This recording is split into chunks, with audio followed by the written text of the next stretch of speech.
자, 이제 우리 하나님 말씀을 우리가 받겠는데요.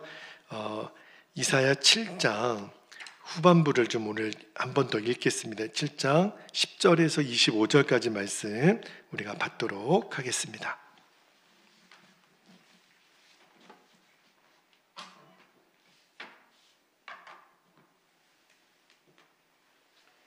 지난주에 9절까지 읽었는데요. 오늘은 10절에서 마지막 25절까지 한 절씩 말씀을 교독하여 받겠습니다. 10절입니다.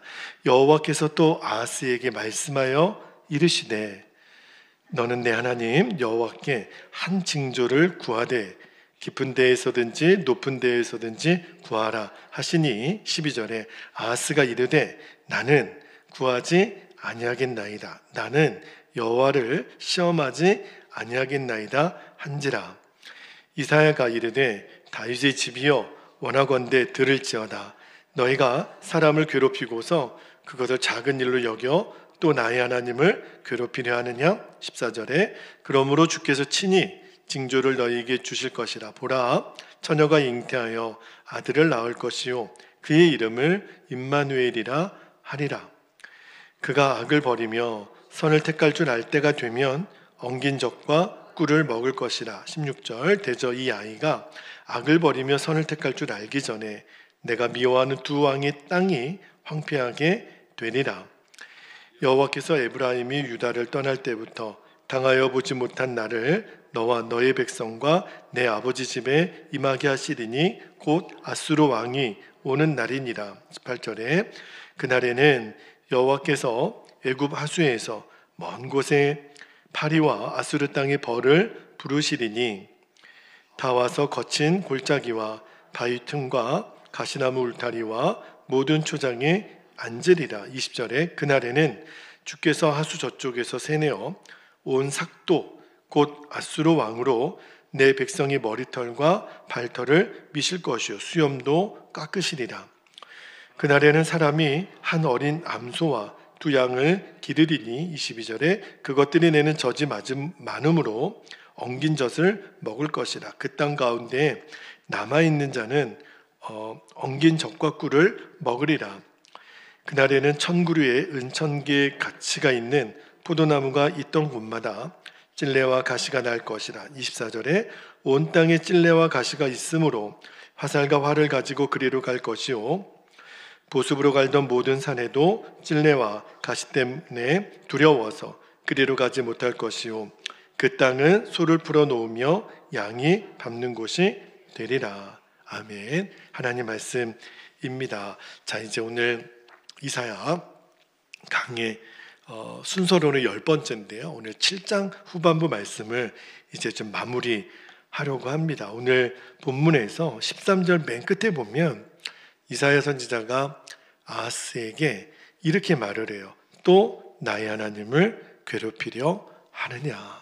오늘 설교 제목이 되겠습니다. 제가 지난주에도 말씀을 드렸지만 사실은 이 선지서 예언서를 읽을 때는 당시의 배경이 참 우리가 중요하게 보아야 될 대목 중에 하나인데 아직 우리가 이스라엘 역사에 대해서 나중에 또 기회가 되면 한번 여러분들이 열왕기 상하, 역대상하를 읽으면 도움이 되겠지만 언젠가 한번 그 부분도 좀 나눌게요. 자, 지금 이사야가 활동하던 시대에 국제 정세가 지난주에 말씀을 드렸는데 마치 삼국지의 축소판처럼 자, 이스라엘은 유다는 나라가 둘로 갈려져서 북이스라엘과 남유다로 갈라져 있죠. 그런데 이 북이스라엘은 어떤 나라와 동맹을 맺냐면 아람이라고 하는 나라와 동맹을 맺어요. 그리고 이제 그 당시에 가장 패권을 갖고 있었던 힘 있는 나라가 누구냐면 아수르거든요. 그러니까 아람이 이제 오늘날의 시리아라고 하는 명칭으로 나중에 바뀌는데 자, 아람과 이 북이스라엘이 연대해서 이제 아수르를 치자. 그러니까 유다 보고 얘기하는 거예요. 너희들도 우리와 손을 잡자. 그런데 그 아하스 왕은 거절합니다. 그리고 어디 편에 들어가요? 아수르 편으로 들어가죠. 그러니까 이제 지난주에 봤죠. 화가 난 거예요. 아람하고 이 북이스라엘 이제 에브라임이 이제 편을 먹어서 이제 그 당시에 일어났던 전쟁을 아람 에브라임 전쟁이라고 부르는데, 어쨌든 이제 막 아람과 북이스라엘이 연대해서 유다를 공격하니까 얼마나 그 바람 앞에 있는 그러한 풍전등화 같은 위기 가운데 있었다고 지난주에 말씀을 나누는데, 그때 이사야 선지자가 아하스 왕에게 와서 걱정하지 말라고 하면서 뭐라고 말하냐면, 자, 지난주에 읽었지만 이사야 7장 4절 말씀을 다시 한번 볼게요. 4절에 보면 그에게 이르기를 너는 삼가며 조용하라. 르신과 아람과 르말라야의 아들이 심히 노할지라도 이들은 그 아람과 북이스라엘의 연합군은 연기나는 두 부직갱이 그루터기에 불과하니 그들을 두려워하지 말며 낙심하지 말라. 이렇게 전해요. 그래서 이제 이렇게까지 전했으면 제가 아하스라면 하나님이 이사야 선지자를 통해서 전하시 주시는 말씀을 믿고 그렇게 정신을 차릴 만도 한데, 근데 아하스가 그렇게 호락호락한 사람이 아닌 거예요. 그러면서 이사야 선지자가 아하스가 하나님 말씀을 이렇게 순전히 받아들이지 않으니까 이사야가 뭘 제안하냐면 아하스 왕에게 그렇다면 하나님께 징조를 구하라. 그 징조라고 하는 거는 하나님의 초자연적인 기이한 하나님의 역사하는 그 또 다른 방법이죠. 그러니까 이사야 선지자가 아하스에게 징조를 구하라. 그죠? 근데 아하스가 징조를 구하라는 이사야 선지자의 말을 거절합니다. 왜 거절해요? 아하스에게는 지금 믿는 구석이 있어요. 그게 누구냐면 아수르예요. 하나님께 뭘 또 징조를 구해요? 내가 믿고 의지하는 더 좋은 계획, 내가 믿고 의지할 또 다른 대상, 아수르가 있는데, 그러니까 징조를 구하라고 해도 아하스가 말을 듣지 않으니까 아예 이사야가 이제 대신 징조를 선포하는데, 이사야 성경에서 정말 또 요절 중에 요절이고 중요한 성경 구절인 14절 말씀은 이런 맥락에서 나온 거예요. 아하스가 징조를 구하지 않으니까 이사야 선지자가 하나님께 받은 징조를 대신 선언합니다. 14절 말씀 한번 볼게요. 그러므로 주께서 친히 징조를 너희에게 주실 것이라. 그 징조의 내용이 뭐냐면, 보라, 처녀가 잉태하여 아들을 낳을 것이요 그의 이름을 뭐라고요? 임마누엘이라 하리라. 여러분, 실제로 이 예언의 징조가 선포되고 나서 그 말씀이 성취되는 거는 이제 우리가 지난주에도 제가 주일에 한번 말씀을 나눴는데, 그 마태복음의 1장 23절에 와서 똑같은 말씀이 여기에 나와요. 그죠? 그러니까 그리고 나서 이제 이사야를 쭉 읽어보면 이 아이가 성장해서 선악을 구별하기 전에 이 북이스라엘과 그 다음에 유다를 괴롭혔던 이 아람은 멸망하게 될 거다. 이렇게 이야기를 해요.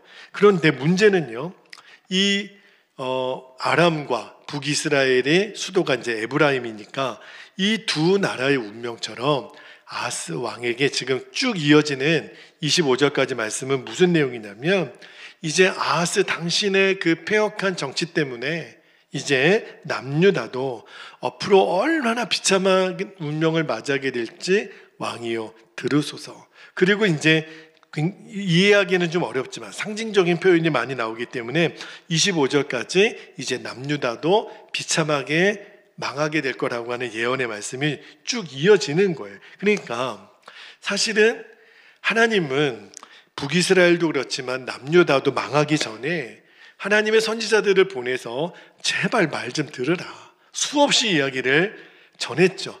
지금은 아수르에게 항복할 때가 아니라 하나님만 믿고 나아가야, 그게 하나님의 백성의 본분이잖아요. 그런데 아하스는 정치적인 계산이 빠삭한 사람이에요.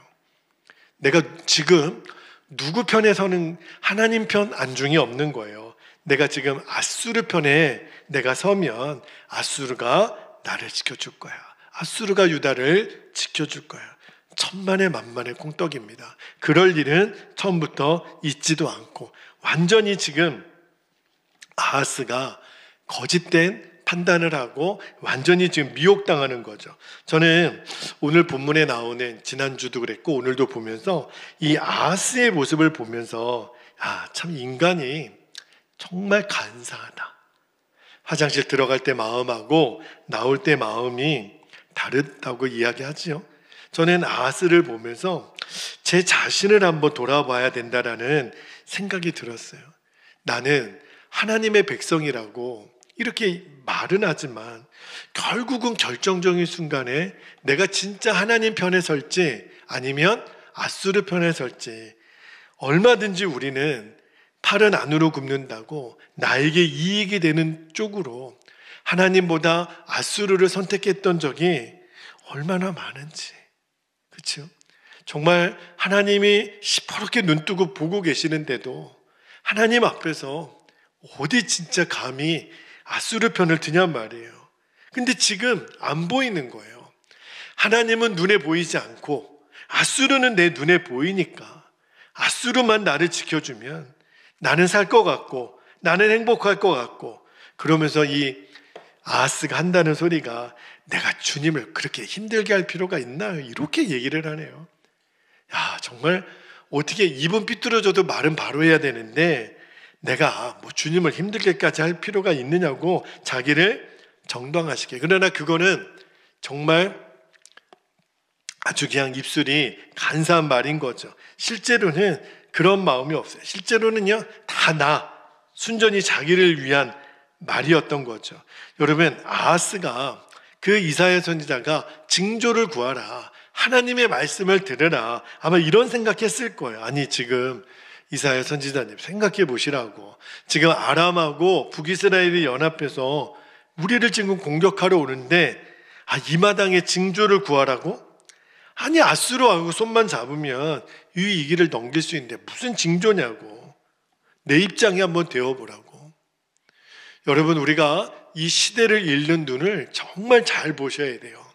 우리가 의지할 대상은 절대 아수르가 아닙니다. 우리는 하나님만 의지하는 백성이 돼야 돼요. 그런데 문제는요, 지금도 저를 포함해서 너무나도 많은 사람들이 이야기를 합니다. 내 입장이 좀 되어보라고, 내 형편을 좀 봐달라고, 내 환경을 좀 봐달라고. 우리는 진리의 말씀을 가지고 있지만 또 하나 내 형편, 내 코가 석자라고 하는 이 두 마음이 내 안에 늘 싸워요. 그러니까 진리를 가지고 내 형편을 봐야 되는데 내 형편을 가지고 진리를 보니까 늘 밸런스가 안 맞는 거예요. 그래서 내 신앙생활이 엉망진창이 되는 거예요. 그런 사람들이 너무 많습니다. 우리의 판단의 기준은 진리의 말씀이 나를 해석해야 되는데 내 형편, 내 지금 상황, 내 코가 석자, 이게 진리를 해석하니 어떻게 그게 되겠어요? 그래서 제가 오늘 새벽에도 그런 말씀을 드렸죠. 우리는 늘 언제나 예수님이라면 어떻게 하실까? 이게 늘 우리들의 판단의 기준이어야 돼요. 주님의 마음인 거예요. 왜냐하면 예수님이 길이고 진리고 생명이시니까. 여러분, 사실 문제가 대단히 커 보여도요, 핵심은 우리가 정말 진리만 제대로 붙들고 있으면 간단히 해결되는 것이 또 대부분의 문제예요. 그런데 우리는 자꾸 내 상황에서만 답을 찾으려고 하니까 문제는 더 복잡해지더라는 거죠. 오늘 이사야 선지자가 아하스에게 와서 징조를 구하라. 그 말은 하나님을 제발 좀 잘 믿으라, 이런 말이거든요. 지금 징조를 구하라는 거는 아하스 왕이시여, 지금 형편 따지지 마시고 지금 내 상황 따지지 마시고 그러면 일은 더 안 풀립니다.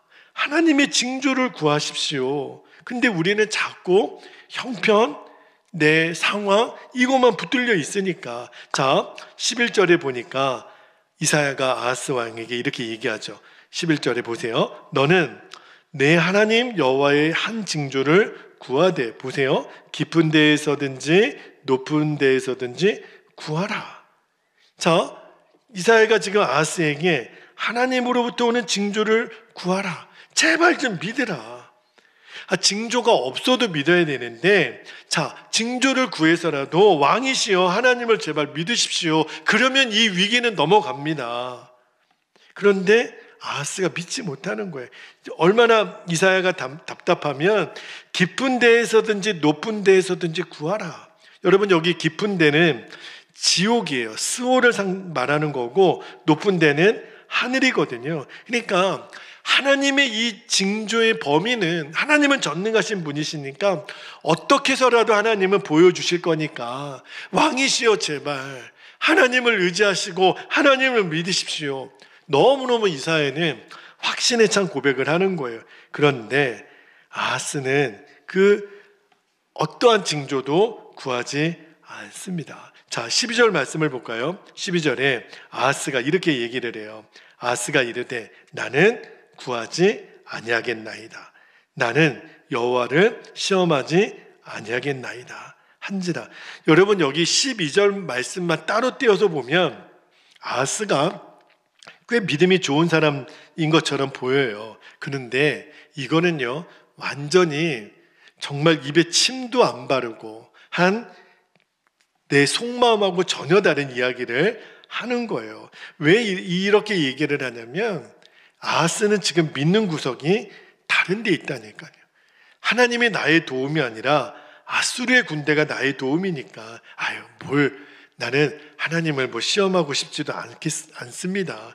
근데 여기 12절에 보면 아하스가 하나님을 자기는 시험하지 않겠다 그러는데, 이거는요, 실제로는 그의 본심은 하나님은 지금 관심이 없어요. 아마 제가 이렇게 주석을 쭉 살펴보니까 아하스가 이런 구약의 말씀이 생각이 났겠죠. 물론 그 출애굽기에도 그 십계명에 하나님을 시험하지 말라는 말씀도 있지만, 자, 여러분 신명기 6장 16절 말씀을 볼게요. 거기 보면 너희가 마사에서 시험한 것 같이 너희 하나님 여호와를 시험하지 말고. 그러니까 하나님은 시험의 대상이 되어서는 안 된다. 근데 그거를요, 오늘 지금 12절에 인용하는 아하스가 나는 여호와를 시험하지 아니하겠나이다, 그 말씀을 갖다 붙일 대목이 아닌 거예요.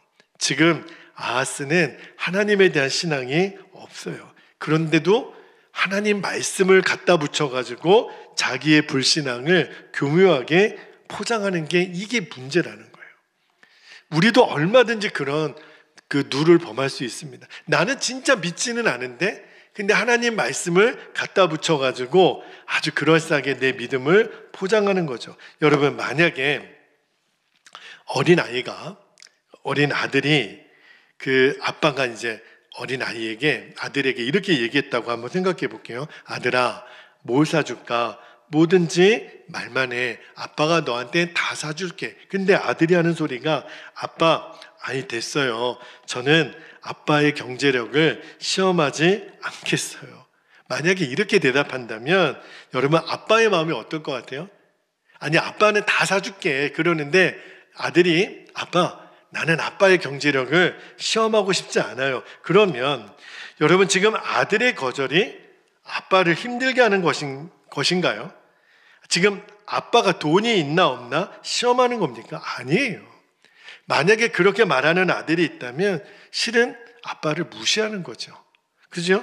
아빠를 못 믿는 거예요. 지금 아빠가 내가 원하는 거 다 사주겠다라는 말을 못 믿는 거예요. 지금 아하스가 꼭 그러고 있는 거예요. 하나님은 전지전능하신 하나님이신데, 하나님은 내가 너희에게 필요한 거 다 줄게, 너희를 보호할게. 하나님이 그렇게 하실 수 있는지 없는지 저는 하나님 시험하지 않을게요. 이거는요, 하나님을 무시하는 거예요.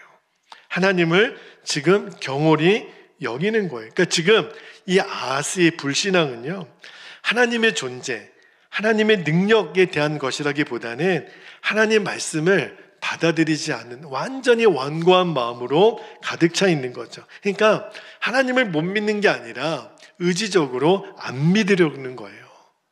왜냐하면 하나님은 이사야 선지자를 보내서 하나님을 제발 좀 믿으라, 징조를 구해서라도 믿으라. 그런데 싫다는 거예요. 이미 그 마음 안에 믿는 구석이 있으니까, 아수르라고 하는. 그러니까 하나님의 말씀이 들어갈 자리가 없는 거예요. 여러분, 오늘 말씀을 정말 잘 들어야 됩니다. 우리가 반드시 청종하고 우리가 순종해야 될 대상은 하나님 그분이시고 그분이 하신 말씀이에요. 그런데 우리는 이미 내 스스로 답을 가지고 있어요. 그러니까 하나님 말씀이 내 안에 들어오지를 못해요. 그러니까 겉으로는 믿음이 좋은 것처럼 보일 수 있을지 모르겠지만 근데 속은 완전히 딴판이죠. 여러분, 그 과일 중에 여러분 겉모습만 보고 과일을 샀다가 속이 영 아닌 과일들이 굉장히 많죠. 그죠? 겉모습만 갖고는 이 과일이 실한지 아니면 당도가 높은 과일인지 아닌지 구별하기가 어려워요. 저는 수박을 이렇게 두들겨보고 두들겨서 맛있는 수박, 그렇지 않은 수박을 구별하는 사람들이 신기해요. 여러분은 진짜 그게 들리나요? 맛있는 수박의 소리가 들리나요? 저는 이렇게 두들겨보고 사는 분들, 야, 정말 대단한 청력이다. 저는 아무리 두들겨봐도 그게 잘 익은 수박인지 아닌지 모르겠거든요. 근데 여러분, 겉과 속이 똑같은 과일이 하나 있답니다. 그거는 변하지 않는데요. 그 과일이 뭐냐면 감이래요, 감. 그래서 그 등급을 매길 때 감은요, 이 등급 매기기가 너무 좋다 그래요. 겉의 모습하고 속 모습이 똑같으니까. 저는요, 사람도 그렇다는 생각이 들어요. 겉과 속이 똑같은 사람, 그 사람이 진짜입니다. 왜냐하면 겉과 속이 다른 사람들이 너무 많으니까. 신약 성경에도 나오죠. 누가 대표적으로 그랬어요? 바리새인들이. 바리새인들은 속과 겉이 완전히 다른 사람. 그들은요, 겉으로는 하나님을 잘 믿는다고 이야기를 했어요. 율법도 잘 알죠. 뭐 경건생활 잘 하죠. 그리고 금식도 하죠. 그리고 율법 외에 엄청나게 많은 조항을 만들어서 그 규칙도 잘 지켜요. 그런데 속마음은 아니었어요. 그들의 속마음은 하나님을 진심으로 예배하는 게 있지 않고 다른 사람들에게 나는 하나님을 잘 믿는다고 소리 듣고 싶어서. 오늘날로 비유하면 이런 거예요. 교회에서 내가 믿음이 제일 좋아. 어느 순간부터 그 사람의 믿음이 교회 성도들의 믿음의 중심이 되는 거. 근데 가만히 보면 그 믿음이 진짜가 아닌 거예요. 진짜인 것처럼 보이고 싶은 거예요. 그죠? 그 알맹이를 잘 들어가 보면 진짜가 아닌 거죠. 완전히 바리새인의 영인 거예요. 그래서 하나님 말씀이 기준이 아니고 또 목회자의 권면이 기준이 아닌 거예요. 그래서 교회가 어려운 겁니다.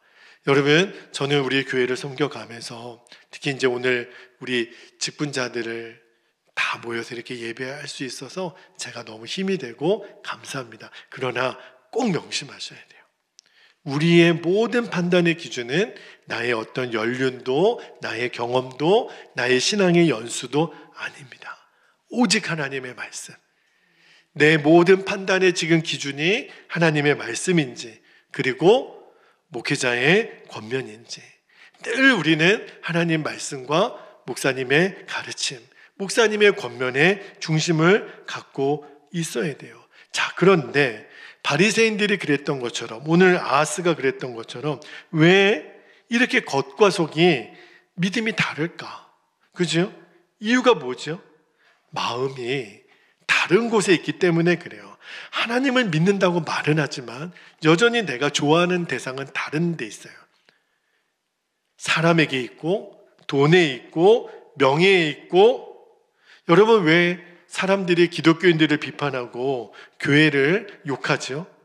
주일날 그 사람의 모습하고 평일날 내가 사랑하는 모습이 다른 거예요. 주일에는 세상 없이 그렇게 거룩하게 보일지 모르겠지만 교회에서는 너무너무 정말 젠틀하고 교양이 있고 정말 그런 사람처럼 보이지만 세상에 나아가서는 완전히 달라지니까. 어떤 경우에는 세상 사람들보다 더 못한 삶을 보여주니까. 저는 오늘 이 본문에서 아하스를 읽다가, 오늘 사실 본문에서는요, 아하스의 마음이 딴 곳에 있다라고 하는 결정적인 단서는 안 나와요. 물론 징조를 거부하는 그런 행위는 있었지만, 근데 여러분 열왕기를 잘 읽다 보면 이 아하스가 어떤 사람인지 드러나는 장면이 있어요. 자, 열왕기하 16장 2절 말씀을 볼게요. 2절에서 4절까지 보면 아하스가 어떤 사람인지 성경이 폭로합니다. 열왕기하 16장 2절에 아하스가 왕이 될 때 나이가 20세라 예루살렘에서 16년간 다스렸으나 그의 조상 다윗과 같지 아니하여 그의 하나님 여호와께서 보시기에 정직히 행하지 아니하고, 3절에 이스라엘의 여러 왕의 길로 행하며 또 여호와께서 이스라엘 자손 앞에서 쫓아내신 이방 사람의 가증한 일을 따라 자기 아들을 불 가운데로 지나가게 하며, 4절에 또 산당들과 작은 산 위와 모든 푸른 나무 아래에서 제사를 드리며 분향하였더라. 여러분, 아하스가 어떤 사람인지 이제 아시겠죠? 그의 마음에는 하나님을 경외하는 마음이 1도 없었어요. 이 열왕기에 나오는 모든 왕들의 기준은 다윗이 기준이거든요. 다윗과 같이 길을 갔는지 아니면 이스라엘의 왕들의 길을 갔는지, 그죠? 그게 기준이었는데 아하스는 정직하지도 않았고 올바른 정치도 하지 않았고, 그리고 북이스라엘의 왕들처럼 진짜 악한 일은 골라서 자기 아들들을 불 가운데 지나가게 하고 아주 그냥 이방 그 남유다에서 제일 아름다운 산들마다 산당을 지어놓고 거기서 제사 지내게 하고, 이제는 우리가 아는 거예요. 아하스가 속마음하고 겉모습이 완전히 다른 사람이구나. 아주 이중적인 사람이구나. 그러니까 마음이 지금 중심이 하나님 경외함이 1도 없어요. 그러니까 이사야의 말이 귀에 들어오겠습니까? 그래서 이사야가요, 너무 화가 나가지고 13절에 이렇게 외칩니다. 오늘 본문 13절을 볼게요. 이사야가 이르되 다윗의 집이여, 이 말은 아하스 왕이시여, 원하건대 들을지어다. 너희가 사람을 괴롭히고서, 지금 아하스의 그 치적을, 아주 치졸하고 악한 그 왕의 행위를 이야기하는 거예요. 당신이 사람을 괴롭히고서 그것을 작은 일로 여겨. 오늘 설교 제목입니다. 또 나의 하나님을 괴롭히려 하느냐. 여러분, 나의 하나님을 괴롭히려 하느냐, 이 말이 무슨 말이죠? 당신 잘 들으시라고. 언제까지 하나님의 인내하심을 시험하겠느냐고. 당신 이러다가 큰일 납니다. 하나님의 인내하심을 시험에도 유분수지 도대체 언제 돌이키시겠습니까? 지금 호통을 치는 거예요, 왕을. 그리고 나서 14절, 아까 제가 한번 읽었지만 다시 한번 읽어드릴게요. 14절에 그러므로 주께서 하도 아하스가 징조를 무시하니까 친히 징조를 너에게 주실 것이라. 보라, 처녀가 잉태하여 아들을 낳을 것이요 그의 이름을 임마누엘이라 하리라. 하도 못 알아들으니까. 이게 무슨 말이냐면, 이 징조를 보여줌으로 하나님이 함께하는 사람, 우리 신약시대 때는 예수님이 임마누엘로 이 땅에 오셨으니까 우리는 예수님과 동행하는 그러한 하나님의 백성이 됐지만, 구약시대 때는 하나님과 함께하는 사람, 하나님의 주권을 인정하는 사람은 이 지금 아람과 북이스라엘이 연합으로 쳐들어와도 아수르로 갈 게 아니라는 거예요. 우리는 하나님의 임마누엘 되심을 믿어야 됩니다, 왕이시여. 그렇지 않으면 당신도 죽을 뿐만 아니라 우리 유다는 완전히 멸망의 길로 갑니다. 그리고 25절까지 그 이야기를 쭉 하는 거예요. 여러분, 저는 여기 14절에 처녀가 아들을 낳을 것이요, 우리는 당연히 마리아라고 생각하잖아요. 근데 이제 해석은 여러 가지 입장이 있지만, 저는 오늘 그 이사야의 그 징조에 대한 예언의 말씀이 결국은 마태복음 1장 23절에 똑같이 이 말씀이 인용이 되거든요. 그리고 동정녀 마리아를 통해서 예수님이 임마누엘로 이 땅에 오시는 사건을, 저는 이사야 선지자의 이 예언의 말씀이 마태복음 1장 23절에 예수님의 동정녀 마리아의 탄생을 확증해 주는 말씀이라고 믿어요. 여러분, 이 땅에 오신 예수님은 하나님의 형상 그 자체이십니다. 여러분, 하나님이 우리와 함께 하신다는 이 약속은 예수님이 이 땅에 오심으로 성취가 된 거죠. 그러니까 구약의 백성들은 하나님이 친히 인도하셨어요. 그리고 신약의 우리들도 우리 안에 임마누엘로 오신 예수님, 그리고 우리를 영원히 고아와 같이 버려두지 않겠다고 우리에게 보혜사 성령을 주셔서 우리에게 성령으로 오신 예수님하고 우리는 날마다 함께 있는 거예요. 예수님이 내 안에 계시다라는 것을 진짜 믿는 사람, 이 사람만이 겉과 속이 분리되지 않습니다. 왜요? 나는 매일 예수님 앞에 있는데 어떻게 거짓말하고 어떻게 이중인격자처럼 살고 교회에 있을 때 모습하고 세상에 있을 때 모습이 어떻게 달라지겠어요? 임마누엘의 예수님을 믿는 사람은 그럴 수가 없는 거예요. 그래서 오늘 제가 설교 제목은 또 나의 하나님을 괴롭히려 하느냐 그렇게 정했지만 진짜 말하고자 하는 핵심은 우리가 진짜 임마누엘의 예수님을 믿자는 거예요. 그리고 그런 사람은 내가 겉으로 드러나는 삶뿐만 아니라 내 속마음도 일치가 되는 사람. 그래서 오늘 설교의 핵심은요, 겉과 속이 다른 사람이 되는 게 아니에요. 아하스처럼 바리새인처럼 우리는 임마누엘이신 예수님이 우리와 이미 함께 계세요. 그래서 우리는 겉과 속이 다를 수가 없어요. 과일, 감이 겉과 속이 똑같은 것처럼 우리가 겉과 속이 똑같을 때 우리가 진짜 능력의 그리스도인을 살아가는 거구나. 이 세상에서 빛과 소금이 되는 거구나. 하나님이 지금 그 사람들을 찾으세요. 하나님, 우리 베델교회가, 우리 베델교회 성도들이 그리 되기를 원합니다. 진짜 임마누엘의 예수님, 오늘 이사야 선지자를 통해 보여주었던 그 징조의 내용이 이미 우리 안에 이루어졌거든요.